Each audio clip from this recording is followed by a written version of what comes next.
You're listening to Simple Health Radio, the podcast about recognizing medical emergencies and promoting wellness. Your host is Dr. Emron, an experienced ER physician who has treated thousands of people just like you. Information on the show is not a substitute for professional medical advice. Always talk to your doctor or go to the nearest emergency room with any questions you may have. Thank you for joining me on this week's episode of Simple Health Radio. I'm your host, Dr. Emron.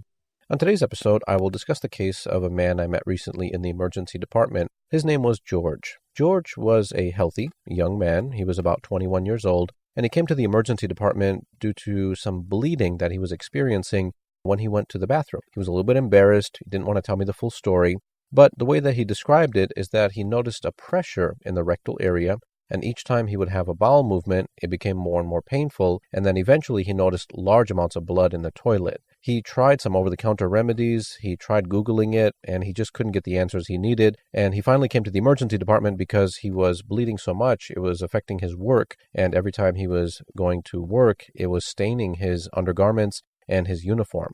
And at that point, he decided to come to the ER on a Sunday night and talk with me about that.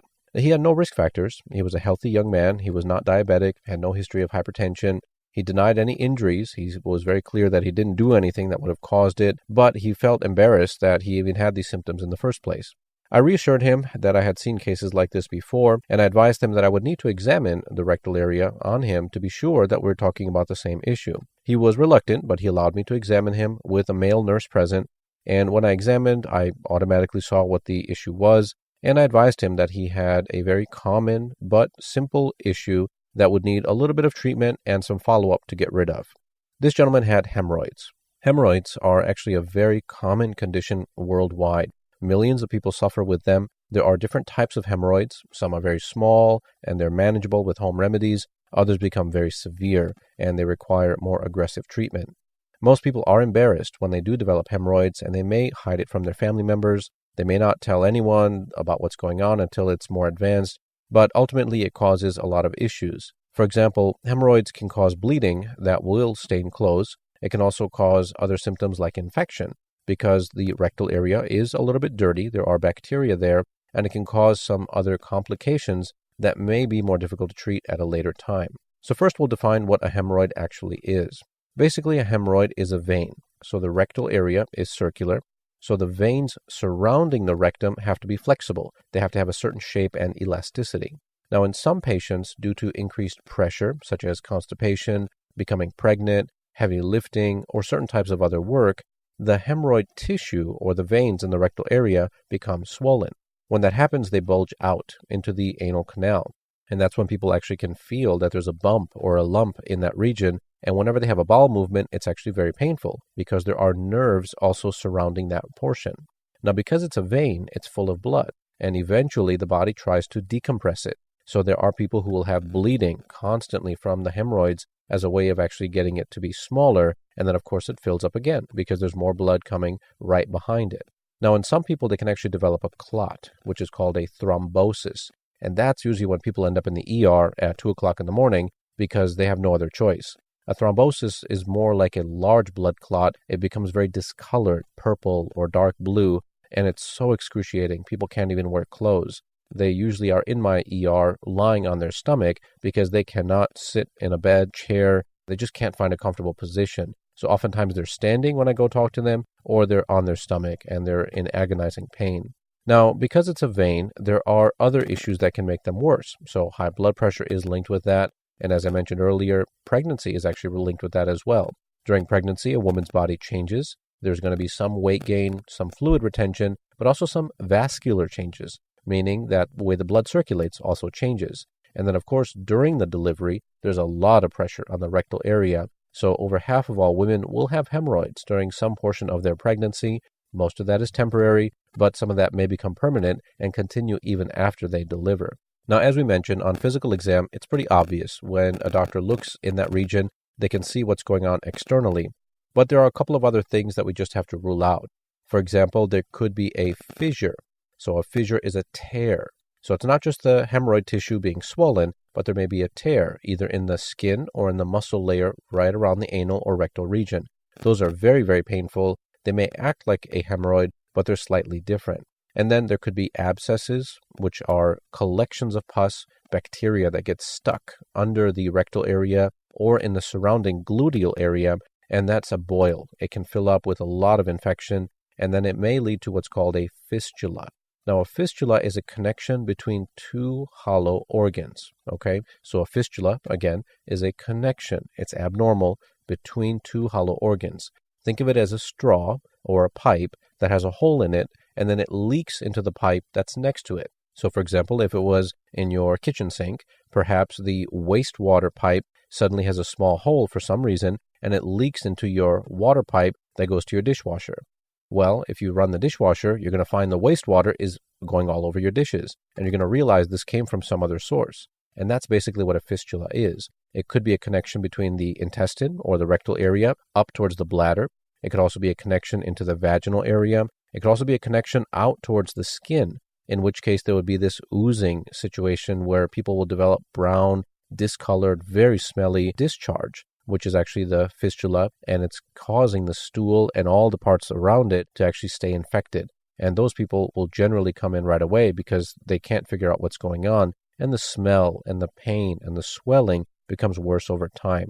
Now, generally, when people come to us in the ER with hemorrhoid issues, we try pain medications just to reduce the inflammation. We recommend some steroid creams, steroid foams, as well as something called a sitz bath. Now, a sitz bath is basically a bathtub filled up with hot water, and then you add Epsom salt. So sitting with your bottom, whatever area is affected by the hemorrhoid, in the water with the salt actually shrinks some of the hemorrhoidal tissue. So there are people who will actually run a hot bath, add the Epsom salt, and soak their body every night. And that actually reduces hemorrhoids quite well for a majority of people. You can also buy a sitz bath kit. This is basically a little bucket that goes on the toilet bowl, and the same idea. You fill it up with hot water, you add the Epsom salt, and you soak your bottom in there. And that allows a reduction in the pain and the swelling of the hemorrhoidal region. So sitz baths are actually very, very beneficial. And then we talked earlier about constipation. So constipation is basically a very forceful, heavy, hard kind of a bowel movement. And the more pressure that's there, the larger the hemorrhoid tissue becomes, causing it to bulge out. So we always advise people they need to be on stool softeners or honey, or they need to be drinking prune juice, something to keep their bowel movements regular. Because every time they become constipated, I guarantee the hemorrhoids will be much, much worse. Now, as we talked about, if some of the over-the-counter remedies or the home remedies are not effective, then I always refer people to a colorectal surgeon. So a colorectal surgeon is a specialist. These are people who only focus on hemorrhoidal tissue, they focus on anal cancers, they focus on fistulas, and they are very, very good at what they do. If you live in a large city, you may have several specialists to pick from. Many of them are professors, many of them write books, and they teach other doctors on new techniques.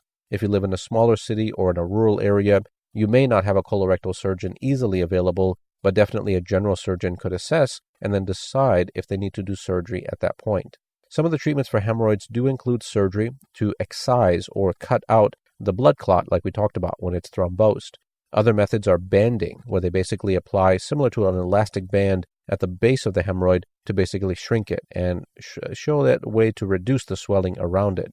And then there are other procedures that are more advanced that include cautery. There are some open procedures which are very involved, meaning they have to go in and actually remove some of the tissue and then close it very, very carefully. And as you can tell, this is a procedure that you have to take very, very seriously, because for a lot of people, there will be a healing time that may be several weeks or several months. They have to be very cautious, keep that area clean, avoid heavy lifting, avoid anything that's going to cause complications. So again, hemorrhoids are very, very common. Millions of people have them worldwide. A lot of people deal with it on their own in private, and that's perfectly fine. However, if you develop any signs of infection, excessive bleeding, a blood clot, thrombosis, fistula, bad smell, fever, anything that does not look right, I advise you, please come to the ER, go to your urgent care, talk to your doctor, have them examine you. They'll offer you some treatment, and then they can refer you to a colorectal surgeon if nothing else is working. And the relief that you get, I believe, would be very, very beneficial.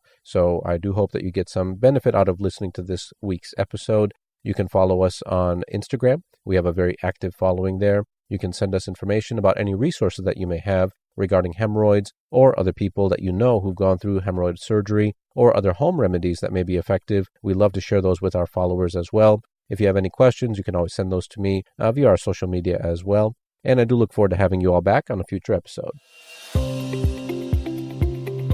We hope you enjoyed this week's episode. Visit simplehealthradio.com to read the blog, follow links mentioned on this episode, and easily share content with your family and friends.